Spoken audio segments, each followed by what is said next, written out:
America, we have been hearing mixed messages about how people of Chinese origin are regarded by their peers and those in authority.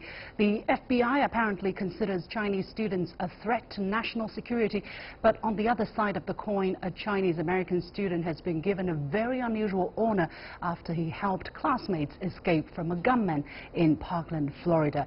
I will be talking to special guests, including a distinguished Chinese-American scholar and first-hand witnesses in this highly charged subject. Welcome to The Point. Live from Beijing, I'm Liu Xin.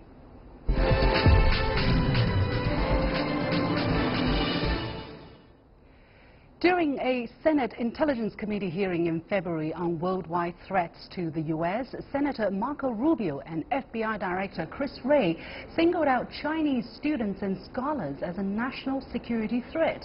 During the exchange, Director Wray pointed out that Chinese students and scholars pose a national security threat that requires a whole-of-society response by Americans.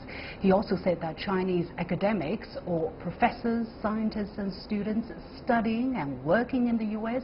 in basically every discipline may be covertly gathering intelligence for the Chinese government. The remarks have sparked a strong protest from Chinese communities in the U.S.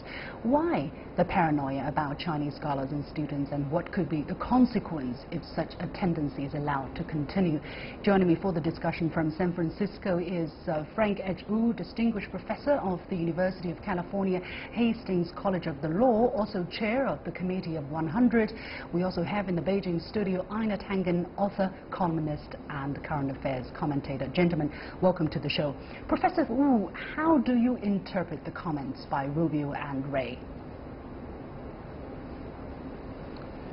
This isn't new. There's been anxiety, even paranoia, about people of Chinese background during the Cold War period and to the present.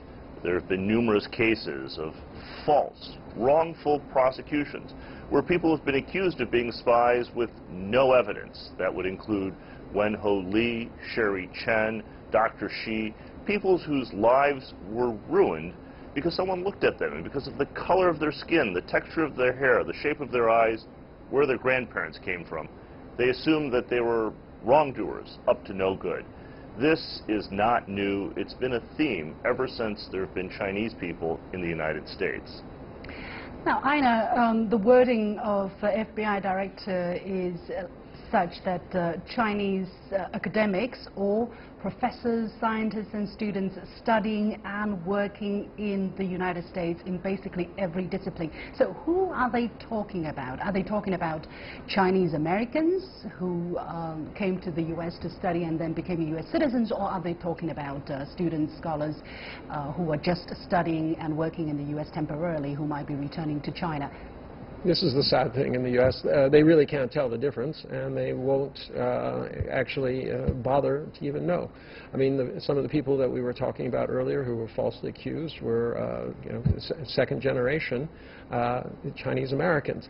The fact is that within the U.S., every 50, 60 years, like clockwork, a country that is supposed to be immigrants and supposed to be founded on openness turns the other way and does a reversal. We had that with Joe McCarthy, and we're having it again today. Now, it's interesting and ironic that Roy Cohn, the lawyer for these un-American hearings that were held by Joe McCarthy, the architect of it, was in fact one of the mentors of Donald Trump. Well, although the remarks were seen by some to be directed by people coming over from mainland China or Chinese mainland, Professor Wu, how do Chinese Americans regard this kind of remarks? Do you think there is a possibility of overreacting on the part of Chinese community? There is, of course, that possibility. But, you know, when I was a kid growing up, people used to say to me, "You all look alike." So I know well that for the average person, they don't care if you're a sixth-generation Californian. You remain a perpetual foreigner. The problem here is the stereotype. It violates an American ideal. And that principle is, even if 1, 2, 5 people who happen to look like you, maybe they even share your family name, if they do something wrong, that doesn't mean that there's guilt by association because of ethnicity. So the problem is when people have those attitudes and they express them openly, they make clear that they regard all people, students, scholars, people such as my parents, people who are part of the community, who are family members, as potential spies. That paints with such a broad brush, and it affects all of us. Historically, Chinese Americans and Asian Americans have been subject to suspicion, discrimination, and willful persecution in the U.S. The notorious Chinese Exclusion Act in 1882 and the internment of Japanese Americans during the Second World War are two glaring examples. Ina, many would argue that history runs the risk of repeating itself. How would you respond? Are things really that badly stacked up against Asians in the U.S. now? Well, I think it's quite clear that this is not just a one-off thing. I mean, remember, Rubio was head of the committee that said no, the U.S. government will not use any Chinese technology because, once again, a threat. If you start combing through the newspapers and through the media events, you'll see this kind of underlying current of anti-Chinese, which unfortunately, as the professor pointed out, tars everybody, because within the United States, people are unable to tell the difference whether you're Korean, Chinese, Japanese, or other Southeast Asian. So this is the danger that occurs, is that there will be a hysteria. Remember, we're not talking about little things. The internment, the exclusion law for Chinese, the internment of the Japanese, all of these laws and things like that, these things are real and they could happen again. Now, universities host more than 350,000 Chinese students, according to statistics, which make up nearly a third of all foreign international students in the United States. Professor Wu, why do you think Chinese scholars and students are being singled out as a threat to the U.S.? Well, that's the other problem. This is not about foreigners. It's about a specific community identified by their national origin. It ignores the contributions that have been made. Where would American science be? Where would Silicon Valley be if it weren't for Chinese immigrants? Those who came, some who stayed, some who returned to Beijing or Shanghai or Hangzhou. Chinese have been contributing from the building of the transcontinental railroad that united the continent to the tremendous entrepreneurial activity that crosses the Pacific Ocean back and forth, to figure skating, to the tragic sacrifice of the young man who gave his life in Florida during the mass shooting. When all Chinese students and scholars in every field, when they're all regarded as a national security threat, that undermines not just American ideals, but American competitiveness, the free exchange of ideas in a scientific community, the progress we make as humanity. China and the United States should be working together, and Chinese students, Chinese scholars, Chinese Americans, Chinese immigrants, Chinese expatriates who eventually return home, they're part of the bridge building process. It's a positive, not a negative. Now, the U.S., like other countries, is in a global competition for talent, and the reality is that international students are essential to American educational institutions and basically to the U.S. economy and social development. Ina, is there a danger that this type of remarks could really deter future students, especially from China, from coming over to the United States? Yes, you've already seen a large number of people opting to go to other areas. Canada is more popular, so is England. The U.S. represents the largest market for English speaking, and many students here learn English, so that's a preferred language. But with this kind of things, if you know that when you go there you'll be viewed as a spy or a possible threat to the United States, it's very difficult to see Chinese students saying that this is the way they want to be viewed. Now, in May 2015, the Pentagon released a report to the Congress on the military and security developments involving the People's Republic of China, and specifically highlighted the national security risk to the U.S. and other Western nations from Chinese students and researchers studying and working abroad. Professor Wu, from what we have heard from Wray this time, do you see the fear being further heightened, or the paranoia being further heightened? Absolutely. Two things are happening right now. One is the ascent of Asia, especially China, an unprecedented rise that is impressive but causes alarm. The other is demographic change within the United States. If you look at the American athletes who compete for the American nation under the American flag, it's people of every race, ethnicity, background, including those of Chinese background. These two trends, the rise of Asia, specifically of China, and the demographic change within the United States, they make some people worried and anxious. What's different about the recent comments and reports is it's open. It's not covert prejudice that someone has in the back of their head, these images rattling around of Chinese as spies and saboteurs. It's being expressed as clearly as possible. So this isn't an inference. We're not guessing. We're not speculating. We're not being politically correct. These are people in leadership roles coming forward and saying openly and clearly, people of Chinese background, all of them, are potentially threatening to the United States. This is as worrisome as it gets. This is the prelude to much worse. Professor Wu, what do you think could be the consequence if such trend is going unchecked?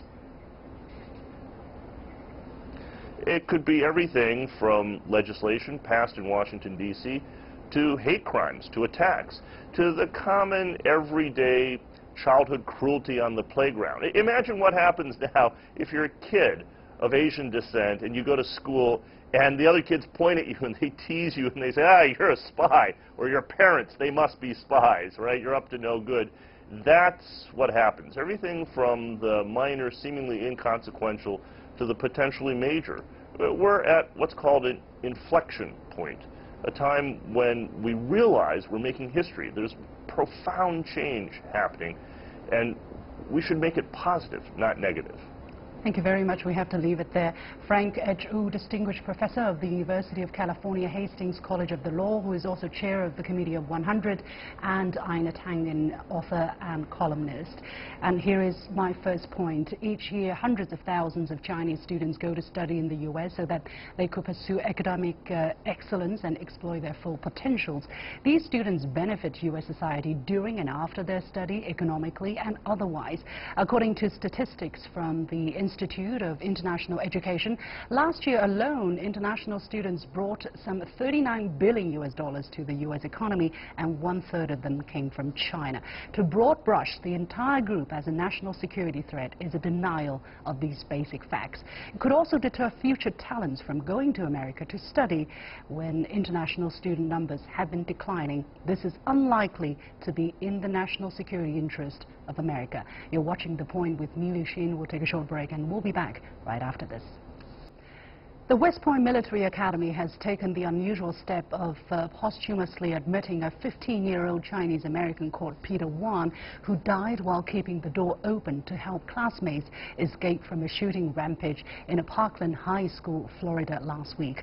The shooting left 17 people dead and at least 14 injured.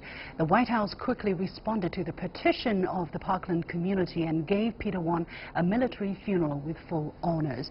We've already been discussing how the FBI is profiling Chinese students and scholars as a national security threat. So what should we really be talking about while we are considering Peter Wang's death? Joining me for the discussion are Jessie Penn, a neighbor and friend of Peter's family, Vivian Wang, a Parkland resident and a community volunteer who incidentally is not related to Peter Wang, and Brandon Blackburn-Dwyer, founder of Grasshopper Strategies, an international strategy and marketing firm, and current affairs commentator. Welcome to all of my guests. Mr. Penn, let me come to you first. I understand that Peter Wang was born in New York and moved to Parkland about 10 years ago. How do you remember Peter and his family? You know, I'm very close friend to Peter's family, and then Peter, you know, he's such a great kid, and you know, he's a future for his family, and like his family bought a house. The main reason it can provide him like better school education system. About a year and a half ago, they bought a house. just moved to this new community. And Peter Wang, he, care about people, always polite. Not too many kids like him. When he saw you, if he know you, he wave and say hello to you from far away, So he very positive.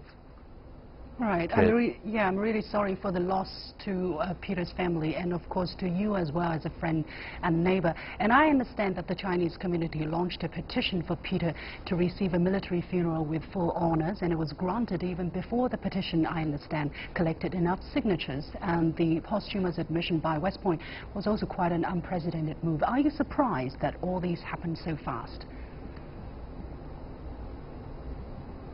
Yes, I was surprised as well, but he's an example. The community, the society see the righties, justice. I'm sure we do the right thing, and then, for him, and otherwise it's gonna be worse for the tragedy, and then more people are gonna be die, and. So, from his classmates, told us, because of the family, everyone said still in the mood, and then his classmate came to the house, told their parents, told the media, spread the word. He's a very good example, and then present an JROTC. I think Also, JROTC teach their students, those cadet, the members, to be a good character, leadership, and present well to our community. Maybe it is too early to say, but against the current backdrop of racial polarization in the American society, do you think Peter Wang's story has sent out a positive message to mainstream America? I'm sure, he were, not the people gonna remember this, and then not like a younger generation people. It's a very good example to everyone, He's so brave. This is gonna be positive for all those students in school, for our community. That's why, we all come together right now, and to speak our voice to the government to do the gun violence, to create the role. Hopefully the government can do something. Thank you very much, Jessie Penn, a neighbor and friend to Peter Wang's family. And now let me go to Vivian Wang, who is a resident in Parkland, and she participated in providing support to Peter's family. Vivian, how has the Chinese community reacted to the shooting and Peter's death? Has it pulled together the Chinese community in any way? The Chinese community was initially really saddened and shocked, but we, as a community in the whole, and also the local community together, and we mobilized instantly, and supporting pouring into the Peter Wang's family, and from all different directions within the Chinese community and within the Parkland community, and the Fujian Chinese Community Association, and also the CASAC, the Florida Local Chinese Association, and together we contribute financially, and most importantly, the moral support, and a big group comforting his parents almost 24 hours altogether, and also we are involved largely into the Parkland community events, and many of us deeply affect our heart, just deeply hurt, like never ever before. It happened in our backyard, in the affluent and quiet, beautiful neighborhood, and that's why Peter Wang's family moved here for. Mm-hmm. Now, U.S. mainstream media, the mainstream media in the United States rarely refer to Peter as a Chinese American during their reporting. On the one hand, some people would say it would be good to mention his ethnicity, while others might argue that he is just regarded as another American. How do you feel about this? I think it is very obvious that Peter Wang's last name indicating his ethnic background, and when we perceive it in a positive way, is that they already, see Peter Wang is a part of the whole, country's. Ordinary American citizens. So that's why, probably we try to perceive. Well, that's why they didn't even, mention about his Chinese background. So we try to perceive it in positive way. Also, that's what we are working on and we are contributing for. Mm-hmm. Now, given what we discussed in the previous topic about the FBI seeing Chinese academics studying and working in the U.S. as a national security threat, do you think Peter's story would send a counter message to that? Well, for have been lived in this country for over 30 years, and we have already get used to see ourselves as a part of the community, part of the country, and we contribute and support the positive value of the country. And so I think Peter Wang's heroic, those events even further enhanced and this our tradition and upholding our tradition, and I think it is reminding the country that we are part of you, and there's no reason to really, like some people perceive it in horribly negative ways. Mm-hmm. Thank you very much, Vivian Wang. And finally, let me ask Brandon Blackburn-Dwyer, a current affairs commentator who knows China very well, who also lives now in the United States. Now, Brandon, despite the obvious tragedy, do you see any positive outcome, for instance, how different communities are treating each other now? There's always a coming together of communities after a tragedy. You've seen this, obviously, around the high school in Florida, but you've also seen it around the country. Particularly students and teachers, I feel like, are playing a much more prominent and gathering together role after this. You're seeing student advocates, you're seeing protests, you're seeing walkouts by students, you're seeing proposed walkouts by teachers to support gun legislation. No tragedy has a silver lining, but what I will say is this tragedy has pushed people together, and you're seeing a broader consensus across the country for stricter gun laws. Mm-hmm. What do you think of the significance, however, of Peter's heroic act and the fact that he was given such unprecedented honor, even both by the White House, by giving him full honor military funeral, and the WestPoint admitting him? The last time they did this, they don't even remember. What do you think is the message there that we can read into? I think the message is a positive one. First of all, my condolences to Peter's family, to the entire community.